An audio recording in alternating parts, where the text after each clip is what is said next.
Hi friends, இன்றைக்கி நம்ம சண்டேயோட ஒரு மினி விளாக் தான் பார்க்க போகிறோம். அப்படியே வெயிட் லாஸ் சேலஞ்சு பார்ப்போம். நான் மார்னிங் டீடாக்ஸ் வாட்டர் வந்து ரைசின் வாட்டர் எடுத்துக்கிட்டேன். பிரேக்ஃபாஸ்ட்டுக்கு வந்து என்ன எடுத்துக்கிட்டேன் அப்படின்னா பொங்கலும் இந்த சாம்பார் கோகனட் சட்னி இதோட எடுத்துக்கிட்டேன். அப்புறம் வந்துட்டு லஞ்சுக்கு வந்துட்டு ரைஸு, அப்புறம் பாவக்காய், மொச்சை, மின்ட்டு சட்னியோட வந்து எடுத்துக்கிட்டேன். அப்புறம் வந்துட்டு சண்டேயில் ஜாலியாக இருப்போம்னு சொல்லிட்டு மூவிக்கு போகலான்னு பிளான் பண்ணியிருந்தோம். கார்னிவல் தான் போயிருந்தோம். நல்லா இருந்துச்சு. ஜாலியாக ஃபன் பண்ணிட்டு அப்புறம் அங்கே குடில் இதெல்லாம் வந்து வச்சுருந்தாங்க.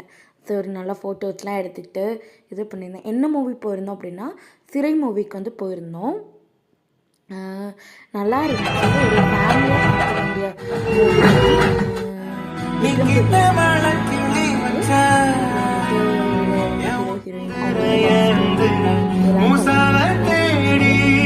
அப்புறம் நாங்களும் பார்த்து என்ஜாய் பண்ணோம். அப்புறம் வந்துட்டு டின்னருக்கு வந்துட்டு கோதுமை தோசையும் ஆனியன் இன்ஸ்டன்ட் ஆனியன் சட்னி எடுத்துக்கிட்டோம். ஓகே, பாய். நெக்ஸ்ட் வீடியோவில் பார்ப்போம்.